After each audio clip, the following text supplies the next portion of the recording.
¿Qué tal? ¿Cómo les va? Muy buenos días. Tal como fue anunciado, hoy nos vamos a centrar en la temática de las cianobacterias, uno de los asuntos que estuvo presente en esta semana, por lo menos aquí en Montevideo, con relación a la situación que se dio en las playas, y por eso recibimos a la doctora Silvia Bonilla, de la Facultad de Ciencias. ¿Cómo le va? Gracias por venir. Gracias por la invitación. Bueno, a ver, habida cuenta su especialidad, lo primero que me surge preguntar, que me imagino que se lo debe plantear también mucha gente que está del otro lado, es una pregunta bastante básica. ¿Qué son las cianobacterias?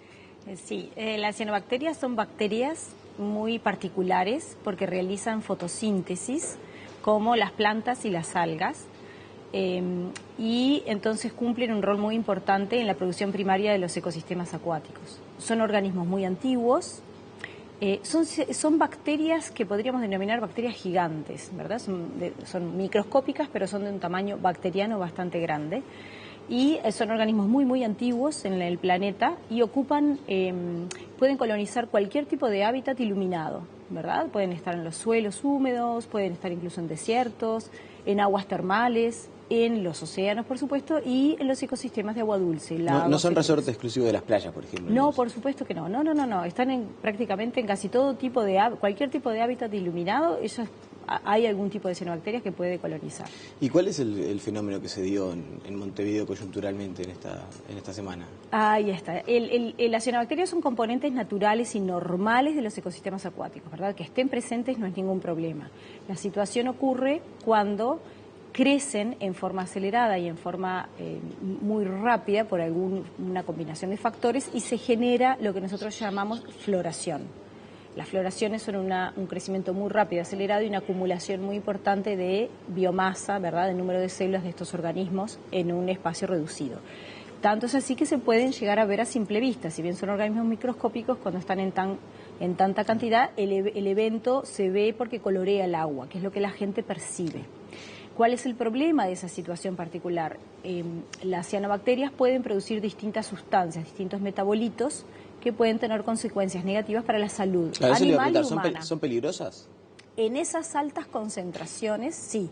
Cuando están formando parte natural de los ecosistemas acuáticos, no son peligrosas. Pero cuando están en altísima concentración, como es en el caso de las floraciones, pueden ser peligrosas porque ellas pueden producir sustancias tóxicas. Algunas sustancias tóxicas son dermatotoxinas que simplemente, digamos, son de baja toxicidad y producen alguna irritación en la piel o en las mucosas.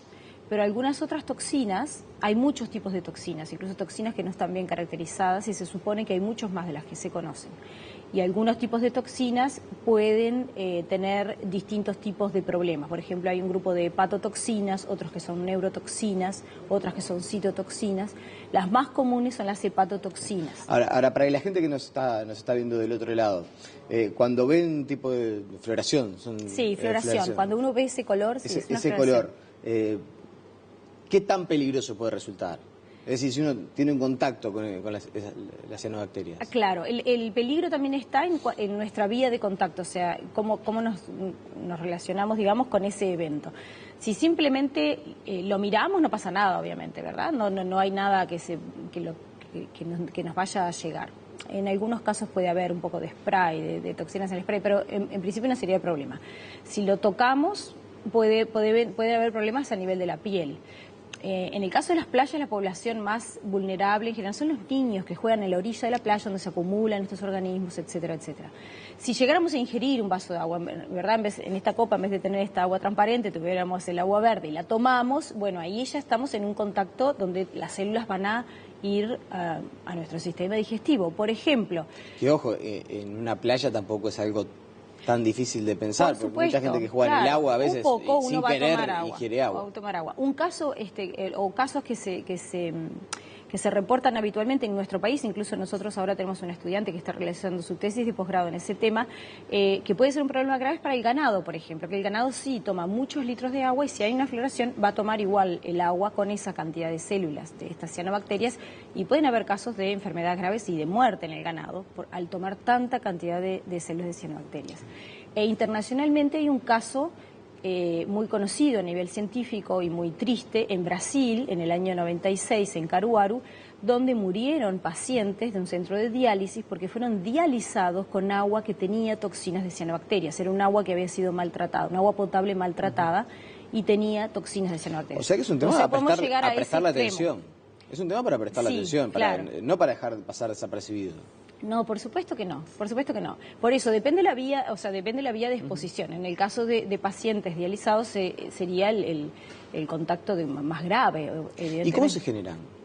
Las cianobacterias. Sí. ¿Por qué se instalan en las playas? Claro, son factores múltiples, digamos, ¿no? No es un único factor.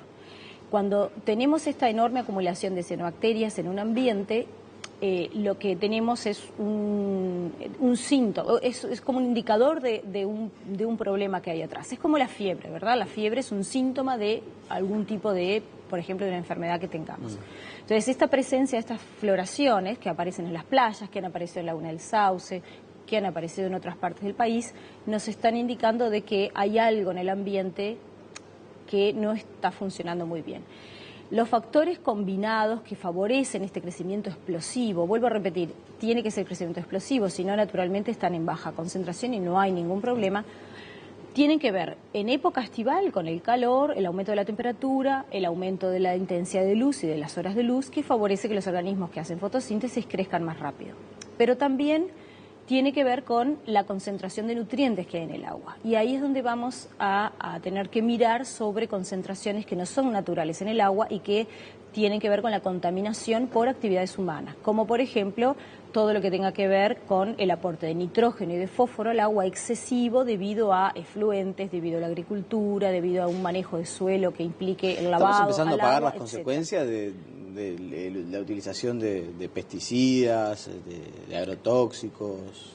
Los cuerpos de agua reflejan las actividades humanas en la cuenca, podemos decir eso, ¿no? O sea, todas las actividades que el ser humano hace en una cuenca van a pueden terminar afectando el cuerpo de agua, que puede ser un río, un lago o un arroyo, lo que sea, ¿verdad? Entonces es esperable que sí, es un reflejo de el uso generalizado o el uso general que se puede hacer del lugar, sí. Pero entonces es esperable que este fenómeno llegó para quedarse.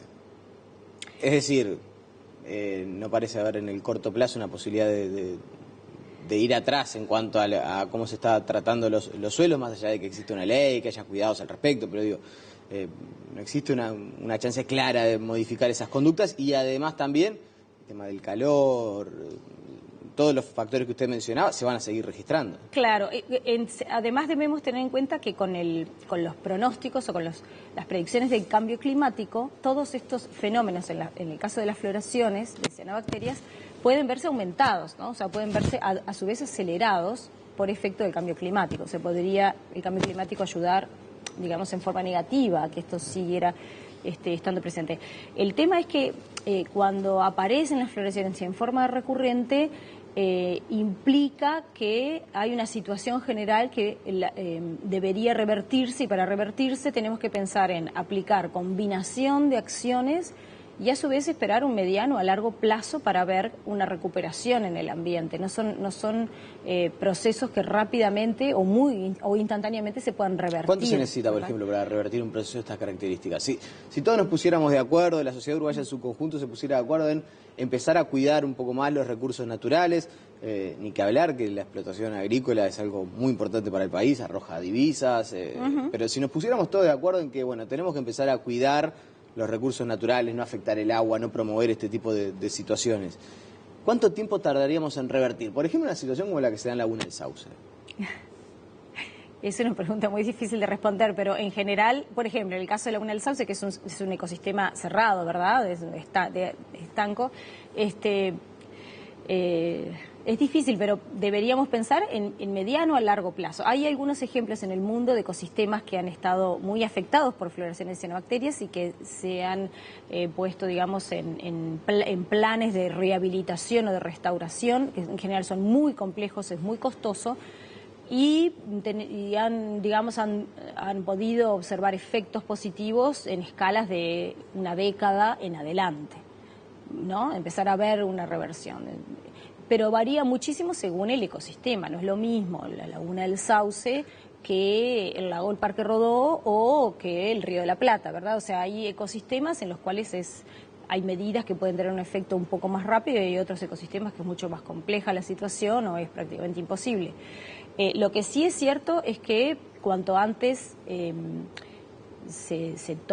digamos, se tomen medidas o se modifiquen algunas prácticas o se reduzca la cantidad de nutrientes que llegan al agua, ¿verdad? Esa es una primer medida, mejor. Entonces, yo siempre me gusta recordar las 10 medidas del gobierno, en el caso del 2013, con la cuenca Santa Lucía, cuando hubo un problema en el agua potable en Montevideo, que esas 10 medidas reflejaban justamente una combinación de acciones, porque no es solamente una medida a tomar, ¿verdad? Sino que, bueno, puede ser diferentes acciones que en conjunto y en forma sostenida en el tiempo van a generar un efecto positivo en reducir esa carga de nutrientes digamos, artificial que está llegando al ecosistema para que el ecosistema pueda tener una autodepuración y comenzar a mejorar. Ahora, uno quizás peca de ignorancia, ¿no? En estos asuntos siempre los que estudian son los que saben y por eso uno, quizás los tiempos que uno tiene como ciudadano no son los tiempos de la ciencia. Y usted decía, tenemos que esperar por lo menos una década si nos decidiéramos hacer las cosas bien para revertir algunos panoramas. Ahora, la situación de Laguna del Sauce se dio en el 2013, pero se dio hace pocos meses también, que incluso llevó a que el gobierno recién asumiera y tuviera que disponer un sistema de vigilancia, bueno, en fin, una serie de instrumentaciones. ¿Son efectivas las medidas que adopta el poder político, el gobierno, el poder ejecutivo en este tipo de cuestiones medioambientales? ¿Están siendo efectivos? ¿Ustedes como científicos ven que empieza a dar algún resultado? A ver, las medidas, nosotros lo que podemos llegar a observar son en los resultados de lo que encontramos en el agua, ¿verdad? En la calidad del agua. Cuando surgió el problema en el año 2013, que generó esta tensión en el gobierno y en la población y se generaron estas 10 medidas, desde la academia, desde la universidad, nosotros celebramos esas medidas porque realmente eran una combinación de acciones a tomar que eran, digamos, un buen camino como para poder revertir estas situaciones.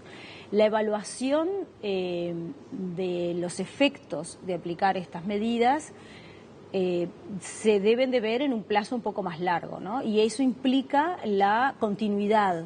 O sea, ¿No la se empiezan a ver, continuidad por es ejemplo, muy importante, pequeños síntomas?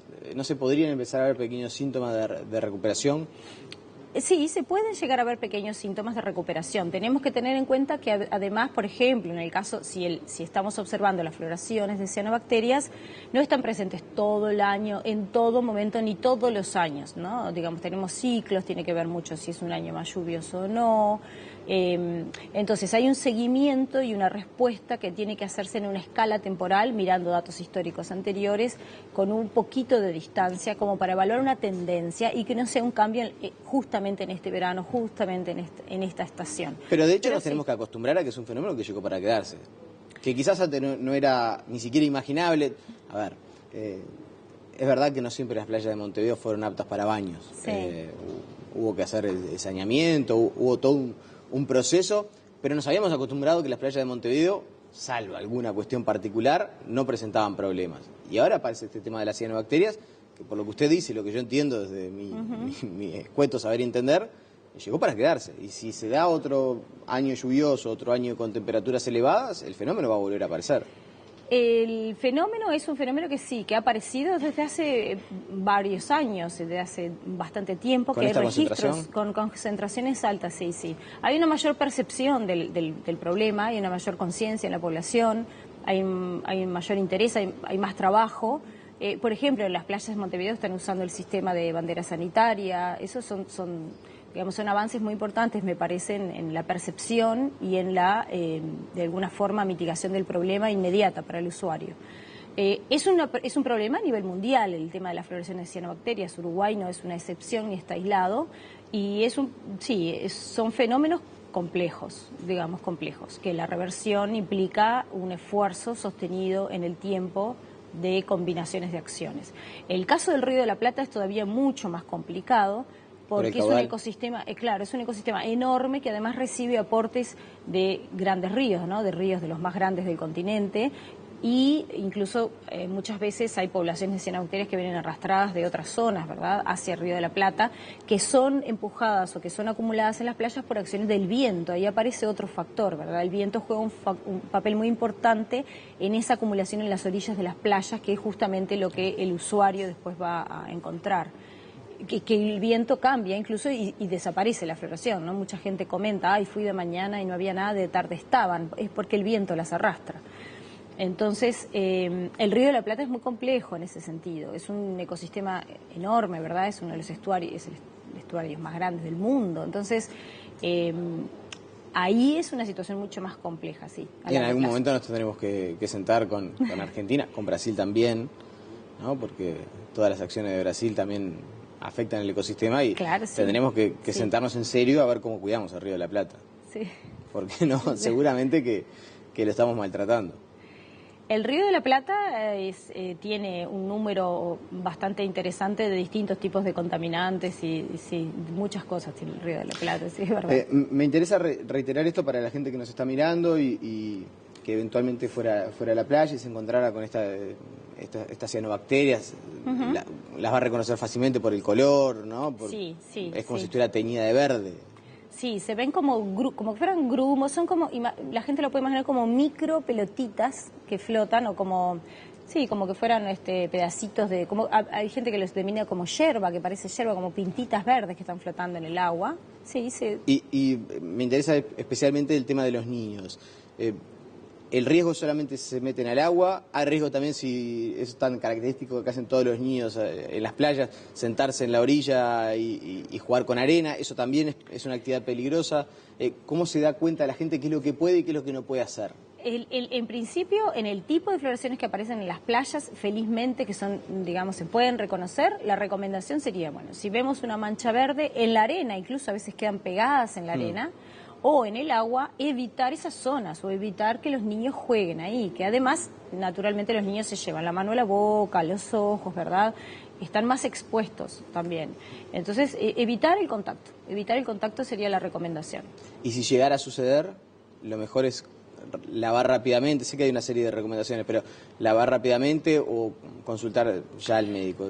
No, o sea, depende de la situación y el caso, ¿verdad? Hay imágenes que hemos visto, por ejemplo, en algunas zonas, en algunas playas, donde la acumulación realmente es impresionante y uno ve un color verde en el agua. Bueno, si uno se tira justamente ahí y nada una hora y está sumergido en el agua, sí, puede llegar a tener un problema importante. Es un poco también relativo, ¿verdad? Ayer ustedes publicaban un trabajo bien interesante en una revista de ciencia, ¿no? De circulación nacional, que tenía unos mapas acerca de los lugares en los cuales se identificaron cianobacterias. Porque hablamos mucho de las playas de Montevideo porque es lo que ha trascendido, pero no es solamente, además de Montevideo y Laguna del Sauce, el único lugar en el que hay. Claro, no. Nosotros hicimos un estudio que fue financiado por la ANI y que felizmente logramos coordinar con un equipo técnico de la OCE y de la DINAMA. Trabajamos en conjunto con ellos, hicimos un análisis de datos históricos de todo el país. Tratamos de compilar toda la información que estuviera disponible en diversas fuentes sobre estos organismos. Entonces realizamos algunos mapas y el mapa que aparece publicado en esta revista ejemplifica con distintos niveles de concentración de cianobacterias dónde serían zonas en el país que aparecen más problemáticas, digamos. Y ahí se destacan, por supuesto, la zona costera del Río de la Plata, en las playas, pero también aparecen los embalses de Río Negro y el embalse de Salto Grande, algunos puntos de Río Uruguay, como lugares donde aparecen recurrentemente floraciones de cianobacterias. Que no quiere decir que estén ahora, pero sí eventualmente que pueden llegar a aparecer en el corto plazo. Exactamente, que han aparecido o que aparecen con cierta regularidad o frecuencia, no que están permanentemente, pero que son frecuentes, digamos. O sea que la gente, vamos a decir, que se baña en el litoral, en el embalse de Salto Grande, o que eventualmente en algunos puntos, usted decía, del Río Negro también. Sí, en Río Negro sí, en los embalses de Río Negro, los 3 embalses de Río Negro aparecen floraciones de que es algo muy habitual muchas veces en el interior, que no disponen de playas, y darse un chapuzón. Hay que tener cuidado también y mirar, estar atento a ese tipo de circunstancias. Sí. Doctora Silvia Bonillo, le agradecemos su presencia esta mañana aquí en Tele Buen Día, que tenga un feliz año y la estaremos consultando cada vez que la información la amerite. Bueno, gracias y feliz año también. La pausa y seguimos con muchas más noticias.